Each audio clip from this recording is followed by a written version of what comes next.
ನ್ಯಾಯವಾದಿ ಸುಭಾಷ್ ಪಾಠಣಕರ ಕಾಣೆಯಾದ ವಿಷಯದಲ್ಲಿ ಅಥಣಿ ಪೊಲೀಸರು ನಿರ್ಲಕ್ಷ್ಯವೇ ಕಾರಣ. ಅಥಣಿ ನ್ಯಾಯವಾದಿಗಳಿಂದ ಆಕ್ರೋಶ. 3 ದಿನಗಳಿಂದ ಅನುಮಾನಾಸ್ಪದವಾಗಿ ಕಾಣೆಯಾಗಿದ್ದ ಹಿರಿಯ ನ್ಯಾಯವಾದಿ ಸುಭಾಷ್ ಪಾಠಣಕರ್ ಹುಡುಕಾಟದಲ್ಲಿ ಪೊಲೀಸ್ ಇಲಾಖೆ ನಿರ್ಲಕ್ಷ್ಯ ವಹಿಸಿದ್ದನ್ನು ಖಂಡಿಸಿ ಅಥಣಿ ವಕೀಲರ ಸಂಘದ ಪದಾಧಿಕಾರಿಗಳು ಸದಸ್ಯರು ಪೊಲೀಸ್ ಠಾಣೆಗೆ ಘೆರಾವ್ ಹಾಕಿ ಮತ್ತು ರಸ್ತೆ ತಡೆ ನಡೆಸಿ ಪ್ರತಿಭಟಿಸಿದರು. ಬೆಳಗಾವಿ ಜಿಲ್ಲೆಯ ಅಥಣಿ ತಾಲೂಕಿನ ಕೊಕಟನೂರ ಗ್ರಾಮದವರಾದ ಹಿರಿಯ ನ್ಯಾಯವಾದಿ ಸುಭಾಷ್ ಪಾಠಣಕರ್ ಹಳಿಯಾಳ ಕೃಷ್ಣಾ ನದಿ ಸೇತುವೆ ಮೇಲೆ ದ್ವಿಚಕ್ರ ವಾಹನ ನಿಲ್ಲಿಸಿ ಅವರನ್ನು ಅಪಹರಿಸಿದ್ದಾರೋ ಅಥವಾ ನದಿಗೆ ಹಾರಿದ್ದಾರೋ ಗೊತ್ತಿಲ್ಲ ಮತ್ತು ಈ ಸಂಬಂಧ ಐಗಳಿ ಪೊಲೀಸ್ ಠಾಣೆಯಲ್ಲಿ ಅವರ ಮನೆಯವರು ದೂರು ಕೂಡ ದಾಖಲಿಸಿದ್ದಾರೆ. ಆದರೂ ಕೂಡ ಪೊಲೀಸ್ ಅಧಿಕಾರಿಗಳು ಇಂದಿನವರೆಗೂ ಯಾವುದೇ ಕ್ರಮ ಕೈಗೊಳ್ಳದೇ ಇರುವುದರಿಂದ ನೂರಾರು ವಕೀಲರು ಬೀದಿಗಿಳಿದು ಹೋರಾಟ ಮಾಡಿದರು. ಪ್ರತಿಭಟನಾ ಸಭೆಯಲ್ಲಿ ಹಿರಿಯ ನ್ಯಾಯವಾದಿ ಕೆಎ ವಣಜೋಳ ಮಾತನಾಡಿ, ಹಿರಿಯ ನ್ಯಾಯವಾದಿ ಸುಭಾಷ್ ಪಾಠಣಕರ್ ವಿಷಯದಲ್ಲಿ ಅಥಣಿ ಪೊಲೀಸರು ನಿರ್ಲಕ್ಷ್ಯ ವಹಿಸಿದ್ದು, ತಕ್ಷಣ ಸುಭಾಷ್ ಪಾಠಣಕರ್ ಎಲ್ಲಿದ್ದಾರೋ, ಯಾವ ಸ್ಥಿತಿಯಲ್ಲಿದ್ದಾರೋ ಎನ್ನುವುದನ್ನು ತನಿಖೆ ಮಾಡಿ ಸುಖ್ಯಾಂತಗೊಳಿಸಬೇಕೆಂದು ಆಗ್ರಹಿಸಿದರು. ವಕೀಲರ ಸಂಘದ ಅಧ್ಯಕ್ಷ ನಿಂಗಪ್ಪ ಕೋಖಲೆ ಮತ್ತು ನ್ಯಾಯವಾದಿ D B Takkannavar, A M Kobri, B T Kamble, Pramod Hiremani, Shashikant Badigi ಮಾತನಾಡಿ, ವಕೀಲರು ಕಾಣೆಯಾಗಿರುವ ವಿಷಯವನ್ನ ಇಲ್ಲಿಯವರೆಗೂ ಪೊಲೀಸ್ ಇಲಾಖೆ ಗಂಭೀರವಾಗಿ ಪರಿಗಣಿಸಿಲ್ಲ. ಹೀಗಾಗಿ ಅನಿವಾರ್ಯವಾಗಿ ವಕೀಲರು ಬೀದಿಗಿಳಿದು ಹೋರಾಟ ನಡೆಸುತ್ತಿದ್ದು, ತಕ್ಷಣ ಪ್ರಕರಣವನ್ನ ಸುಖ್ಯಾಂತಗೊಳಿಸಬೇಕೆಂದು ಆಗ್ರಹಿಸಿದರು. ಪ್ರತಿಭಟನೆಯಲ್ಲಿ ವಕೀಲರ ಸಂಘದ A M Kobri, B T Kamble, D B Takkannavar, B G Bisaguppi, Shankar Matteppagol, Lenin Halingali, S Huchchagoudar, N K Patil, B B Bisalapura, Sharada Kotaramath, Sandeep Sangorama, Mitesh Pattan, Sadashiva Kamble, Sunil ವಾಘಮೋರಿ ಪಾಲ್ಗೊಂಡು ಮಾತನಾಡಿದರು. ವಕೀಲರ ಪ್ರತಿಭಟನೆಗೆ ಕನ್ನಡ ಪರ ಹೋರಾಟಗಾರರಾದ ಮಂಜುನಾಥ್ ಹೋಳಿಕಟ್ಟಿ, ಶಬೀರ್ ಸಾತಬಚ್ಚಿ, ಅಣ್ಣಾ ಸಾಹೇಬ್ ತೆಲಸಂಗ, ಉದಯ ಮಾಕಾಣಿ ಬೆಂಬಲ ವ್ಯಕ್ತಪಡಿಸಿ ಪ್ರತಿಭಟನೆಯಲ್ಲಿ ಪಾಲ್ಗೊಂಡಿದ್ದರು. ಸತೀಶ್ ಕೋಳಿ, ನ್ಯೂಸ್ ಪಾಸ್ಟ್, ಚಿಕ್ಕೋಡಿ. ಮಿಷಿಂಗ್ ಕಂಪ್ಲೇಂಟ್ ತಗೊಂಡಿದ್ದರಿಂದ ಈ ತನಿಖೆ ನಮಗೆ ಅವಶ್ಯಕತೆ ಐತಿ. ಯಾಕಂದ್ರೆ ಸುಮಾರು 36 ತಾಸು ಆಯ್ತು ನಮ್ಮ ವಕೀಲರೊಬ್ಬರು ಕಾಣೆಗಿದ್ದಾರೆ.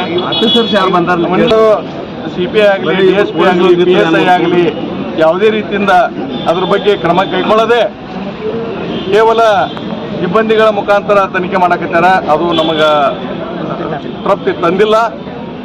ನಮ್ಮ DSP ಮತ್ತು CPI ಹಾಗೂ PSI ಬಂದು ತೀವ್ರವಾಗಿ ಅದನ್ನು ತನಿಖೆ ಕೈಗೋಬೇಕು.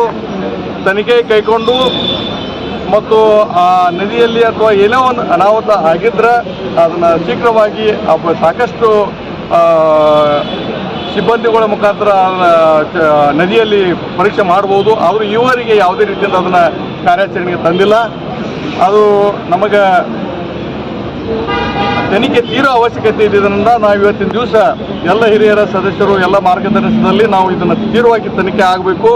ತನಿಖೆ ಆಗುವವರೆಗೆ ನಾವು ಇದನ್ನು ನಾವು ವಕೀಲರು ಎಲ್ಲರೂ ನಾವು ಹೋರಾಟವನ್ನು ನಾವು ಮಾಡ್ತಾ ಇದ್ದೀವಿ, ಆಗ್ರಹ ಮಾಡ್ತಾ ಇದ್ದೀವಿ. 2 ದಿನಗಳಿಂದ ಒಬ್ಬ ಹಿರಿಯ ನ್ಯಾಯವಾದಿ ಕಾಣೆಯಾದರೂ ಕೂಡ ಅವರ ತನಿಖೆ ಮಾಡ್ತಕ್ಕಂಥ ಆಯಾಮ ನೋಡಿದರೆ ಅಲ್ಲ ರೀ, ಅಲ್ಲಿ ಹೊಳೆ ಮೇಲೆ ಅವ್ರ ಬೈಕ್ ನಿಂತಿದೆ ಅಂತೇಳಿ. ಆದರೆ ಒಂದು SDRF ಅಥವಾ NDRF ತಂಡಗಳನ್ನು ಇಳಿಸುವುದರ ಮೂಲಕ ಆ ಒಂದು ತನಿಖೆಯನ್ನು ಕೈಗೊಳ್ಳಬೇಕು. ಇವರು ಹೋಗಿ ಫೈರ್ ಫೈಟರ್ನ ಹೋಗಿ ವೆಹಿಕಲ್ ನಿಲ್ಲಿಸ್ತಾರೆ. ಅಲ್ಲಿ ವಿವಿಧ ರೀತಿಯಲ್ಲಿ ಅದು ತನಿಖೆ ಕೈಗೊಳ್ತಾ ಇಲ್ಲ. ಇವರು ಸ್ಪೋರ್ಟ್ಸಲ್ಲಿ ಉಳಿದಿದ್ದರಿಂದ ಯಾರೂ ಉನ್ನತ ಅಧಿಕಾರಿಗಳು ಇಲ್ಲಿ ಇಲ್ಲವೇ ಇಲ್ಲ. ಆದ್ದರಿಂದ ಈ ಒಂದು ತನಿಖೆಯನ್ನು ಅತ್ಯಂತ ಅವರು ಮಾನಸಿಕ ಮಾಡಿದ್ದಾರೆ ಅಂತಕ್ಕಂಥ ಭಾವನೆ ನಮ್ಮಲ್ಲಿ ಕಾಡ್ತಾ ಇದೆ. ಹಿರಿಯ ಅಧಿಕಾರಿಗಳು ಬಂದು ಅದಕ್ಕೆ ಸ್ಥಾನಿಕ ಹೋಗಿ ಏನು ಸಮಸ್ಯೆ ಐತಿ, ಯಾವ ರೀತಿ ತನಿಖೆ ಮಾಡಬೇಕು ಇನ್ನೂ ತನ ಮಾಡಿಲ್ಲ. ಕೇವಲ ಅವರ ಅಗ್ನಿಶಾಮಕ ದಳದವ್ರು ಬಂದ ನೀರಿನೊಳಗೆ ಅದು ಯಾವ ಆಯಾಮದೊಳಗೆ ಇನ್ಕ್ವೈರಿ ಮಾಡಬೇಕು ಅದನ್ನು ತೀವ್ರತರವಾಗಿ ಮಾಡುವಲ್ರು. 40 ತಾಸು ಆತು. ಹಿಂಗೆ 40 ತಾಸದವರೆಗೆ ಅವ್ರ ಮನೆಯವ್ರ ಪರಿಸ್ಥಿತಿ ಏನಾಗಬೇಕು. ಮತ್ತು ವಕೀಲರು ಅಂದ್ರೆ ಹಿರಿಯ ವಕೀಲರು ಮತ್ತು ಮುಖಂಡರಾಗಿದ್ದಂಥವ್ರು ಅಂಥವ್ರದ ತನಿಖೆ ತೀವ್ರವಾಗಿ ಆಗ್ಲಿಕ್ಕಂದ್ರೆ ಸಾಮಾನ್ಯ ಜನರ ಪರಿಸ್ಥಿತಿ ಏನು? ಇಲ್ಲಿ ತನೂ ಯಾರು ಹಿರಿಯ ಅಧಿಕಾರಿಗಳು ಅಲ್ಲಿ ಹೋಗಿ ಸ್ಥಾನಿಕವಾಗಿ ನೋಡ್ಯಾರೋ ಇಲ್ಲೋ ಅದು ಗೊತ್ತಾಗಿಲ್ಲ. ಅದಕ್ಕೆ ವಕೀಲರ ಸಂಘದವರು ನಾವು ತೀವ್ರತರವಾಗಿ ಇದನ್ನು ತನಿಖೆ ಮಾಡಿ ಜಲ್ದಿ ಸುಖಾಂತಿ ಮಾಡ್ಬೇಕಂತೇಳಿ ಇವತ್ತು ಕಲಾಪದಿಂದ ದೂರ ಉಳಿದು ಸ್ಟೇಷನ್ಗೆ ನಾವು ಮನವಿ ಮಾಡ್ಕೊಳಕ್ ಬಂದಿವಿ. ನಮ್ಮ ವಕೀಲರ ಸಂಘದ ಮಾಜಿ ಉಪಾಧ್ಯಕ್ಷರು ಆಗಿರ್ತಕ್ಕಂಥ ಸುಭಾಷ್ ಪಾಠಣಕರ್ ಅವರು ಈಗ 2 ದಿನಗಳ ಹಿಂದೆ ಕಾಣೆಯಾಗಿದ್ದು ತಮ್ಮೆಲ್ಲರಿಗೂ ಗೊತ್ತಿದೆ. ಆದರೆ ಅದನ್ನೇ ಐಗಳಿ ಪೊಲೀಸ್ ಠಾಣೆಯಲ್ಲಿ ಮಿಸ್ಸಿಂಗ್ ಕಂಪ್ಲೇಂಟ್ ಫೈಲ್ ಆಗಿದ್ದು, ಆದರೆ ಇಲ್ಲಿ ತನಕ 2 ದಿವಸ ಆದ್ರೂ ಸಹಿತ ಇಲ್ಲಿ ತನಕ ಅವರು ಎಲ್ಲಿ ಹೋದ್ರು, ಏನಾಯಿತು ಅನ್ನೋದ್ರ ಬಗ್ಗೆ ಪತ್ತೆ ಹಚ್ಚುವಲ್ಲಿ ಪೊಲೀಸ್ ಅಧಿಕಾರಿಗಳು ವಿಫಲ ಆಗಿದ್ದು ಅದರಿಂದ ಹೊರಗುಳಿದಿದ್ದೀವಿ.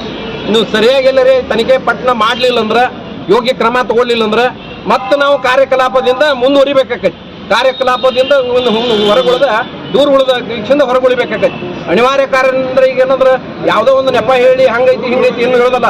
ಒಬ್ಬ ಹಿರಿಯ ವಕೀಲರಿಗೆ ಮೇಲೆ ಈ ರೀತಿ ಅನ್ಯಾಯ ಆಗಿತ್ತರ ಸಾಮಾನ್ಯ ಜನರ ಪರಿಸ್ಥಿತಿ ಏನಾಗೈತೆ ಅನ್ನೋದು ಸೂಕ್ಷ್ಮವಾಗಿ ತನಿಖೆ ಮಾಡಿಕ್ಷಿಂದ ಯಾವುದೇ ಒಂದು ಕಾರ್ಯ ಚಟುವಟಿಕೆಯಲ್ಲಿ ಇದ್ರೂ ಬಿಟ್ಟು ಬಂದಿಕ್ಷಿಂದ ಇದನ್ನ ತನಿಖೆಯನ್ನು ಯಶಸ್ವಿ ಮಾಡಬೇಕು. ಅದು ಏನಾಗೈತೆ ಅನ್ನೋ ಸಂಪೂರ್ಣವಾದ ವಿವರಣೆಯನ್ನು ಬೇಗನೆ ನಮಗೆ ಸಲ್ಲಿಸಬೇಕಂತೇಳಿ ವಿನಂತಿ ಮಾಡ್ಕೋತೀವಿ. ನಮ್ಮ ಹಿರಿಯ ವಕೀಲರಾದಂಥ ಸುಭಾಷ್ ಪಾಟಣ್ಕರ್ ಅವರು 3 ದಿವಸದಿಂದ ಇದು ಮಂಗಳವಾರ ಸಾಯಂಕಾಲ 7 ಗಂಟೆಗೆ ಮಣಿ ಬಿಟ್ಟಿದ್ದಾರೆ. ಮಣಿ ಬಿಟ್ಟು ಈ ರೀತಿ ಮಣಿ ಬಿಟ್ಟಾರ. ಅವರ ವಾಹನ Haliyal circle Haliyal school bridge ಹತ್ತಿರ ನಡ್ಬರ್ಕ್ ನಿಂತಿದೆ. ಅದು ಫುಲ್ ಸಂಶಯಕ್ಕೆ ಕಾರಣ ಆಗಿದೆ. ಅದೇ ರೀತಿ ಈ ಸಂಶಯ ಕಾರಣದನ್ನ ಅವರ ಮನೆಯವರು ಒಂದು ಠಾಣೆಯಾಗಿದ್ದಾರೆ. ಒಂದು ಪ್ರಕರಣವನ್ನು ಐದು ಪೊಲೀಸ್ ಠಾಣೆಯಲ್ಲಿ ದಾಖಲು ಮಾಡಿದ್ದು. ಆದರೆ ಈ ದಾಖಲು ಮಾಡಿದಗಳನ್ನ ತ್ವರಿತಗತಿವಾಗಿ ಒಂದು ಕಾರ್ಯಪ್ರವೃತ್ತ ಆಗಬೇಕಾಗಿತ್ತು. ಆದರೆ ಈ ಪೊಲೀಸ್ ಅಧಿಕಾರಿಗಳು ಯಾಕೋ ನಿರ್ಲಕ್ಷ್ಯ ತೋರಿಸ್ಯಾರ.